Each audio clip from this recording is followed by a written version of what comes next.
Hello बच्चों, यूरोपैथ में आपका स्वागत है। मेरा ये पहली क्लास भारत की मिट्टी। आज हम बताने वाले हैं भारत की मिट्टी के बारे में।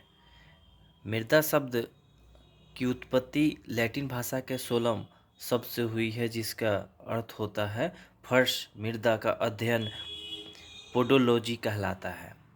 मृदा का निर्माण बहुत जटिल और निरंतर चलने वाली प्रक्रिया है। भारत की मिट्टी के प्रकार। भारतीय कृषि अनुसंधान परिषद के अनुसार भारत की मिट्टी को 8 भागों में वर्गीकृत किया गया है। जलोढ़, कछार मिट्टी, जलोढ़ कछार मिट्टी के बाद खादर मिट्टी, बांगर मिट्टी, तराई मिट्टी और लेटेराइट मिट्टी। तो यह जलोढ़ मिट्टी यह भारत के सर्वाधिक क्षेत्र में पाई जाने वाली मिट्टी है, जो हमारे देश के कुल क्षेत्रफल का लगभग 43.4% या 15 लाख वर्ग किलोमीटर भागों में फैला है। पूर्वी तथा पश्चिमी तटों पर भी यह मिट्टी पाई जाती है। भारत के उत्तरी मैदान पूरी तरह इस मिट्टी से निर्मित है, जो गंगा, सिंधु, ब्रह्मपुत्र नदियों द्वारा लाए गए अवसादों के जमाव के परिणाम स्वरूप निर्माण हुआ है।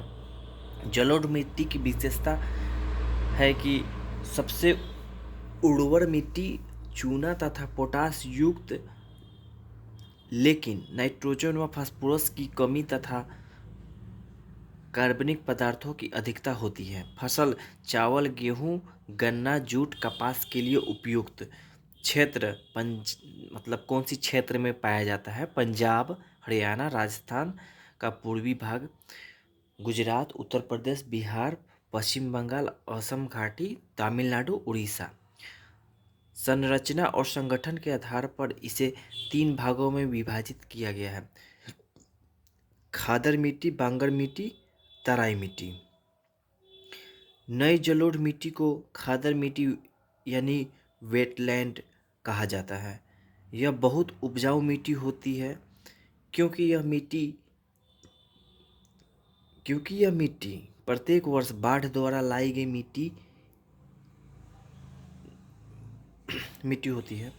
बांगर मिट्टी, पुरानी जलोढ़ मिट्टी को बांगर मिट्टी कहते हैं। इनमें कंकड़ और कैल्शियम कार्बोनेट होते हैं। इसका रंग काला और भूरा होता है। यह कम उपजाऊ मिट्टी होती है। तराई मिट्टी उत्तरी भारतीय मैदानों की दलदली पट्टी को तराई के नाम से जाना जाता है। चलिए हम लोग अब काली मिट्टी के बारे में जानते हैं। काली मिट्टी यह चिकनी मिट्टी, रेगूर मिट्टी, कपासी मिट्टी या लावा मिट्टी के नाम से जाना जाता है। इसका निर्माण ज्वालामुखी विस्फोटक से निकलने वाले लावा का ठंडा होने के बाद अपक्षय या अपक्षरण से होता है। इसमें लोहे, टेटेनीफेरस, मैग्नेटाइट तथा जीवाश्म की अधिकता होने के कारण इसका रंग काला होता है। इसे स्वतः जुताई मिट्टी कहा जाता है। इसका भारत में लगभग 16.6% या 5.46 लाख वर्ग किलोमीटर में विस्तार पाया जाता है, जो मुख्य रूप से दक्कन के लावा पठार में विस्तृत है। काली मिट्टी का सर्वाधिक विस्तार महाराष्ट्र में है।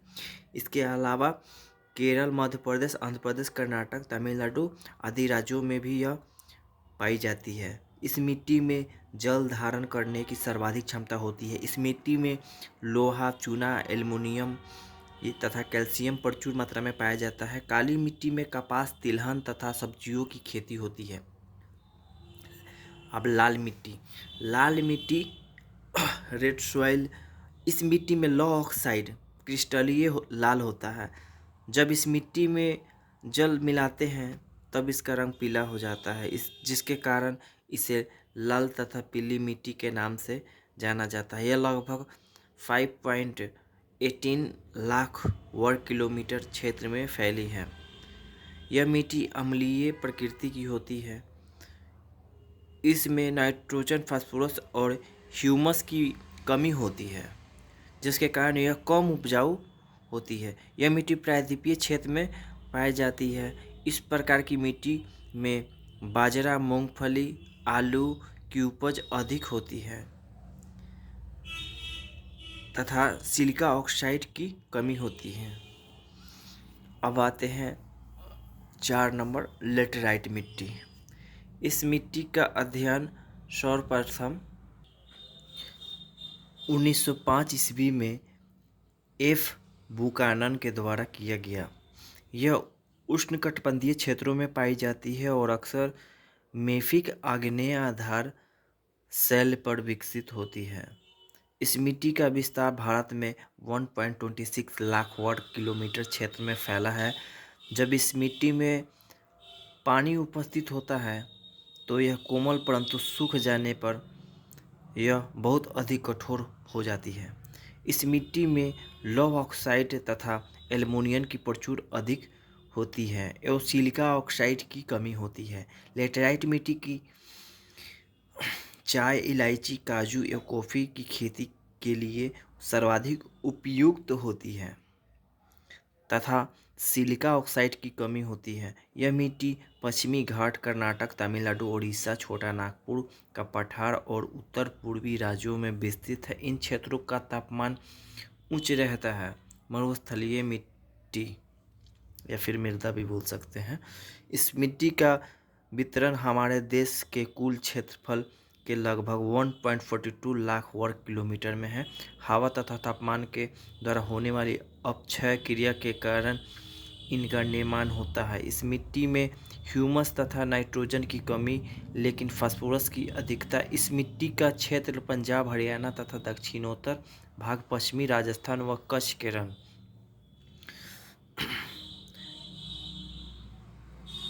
पर्वतीय मृदा। 6 नंबर, इस मिट्टी का विस्तार देश के कुल क्षेत्रफल के लगभग 3 लाख वर्ग किलोमीटर में है। इस मिट्टी का निर्माण जैविक पदार्थों के अपघटन से हुआ है। पोटास युक्त व फास्फोरस तथा चूने से रहित है। चूने से रहित, रहित मतलब चूना उसमें नहीं है, चूना की मात्रा नहीं पाई जाती है। और पोटास, चाय व कॉफ़ी के लिए यह मृदा उपयुक्त होती है। इस मिट्टी का क्षेत्र जम्मू और कश्मीर का हिमालय क्षेत्र, हिमाचल प्रदेश, पश्चिमी तथा पूर्वी घाट के साथ प्रायद्वीपीय भाग। 7 नंबर, दलदलीय मृदा, जिसे पिटमय भी बोलते हैं। यह मृदा का वितरण 1.08 लाख वर्ग किलोमीटर क्षेत्र में है। डेल्टाई क्षेत्रों में बहुत अधिक नमी होने के कारण यह इस प्रकार की मृदा का निर्माण होता है। यह भारी और उच्च आर्द्रता वाले क्षेत्रों में पाई जाती है, जैसे कि केरल, तमिलनाडु व पश्चिम बंगाल के क्षेत्र। इसमें उर्वरता क्षमता बेहद कम होती है।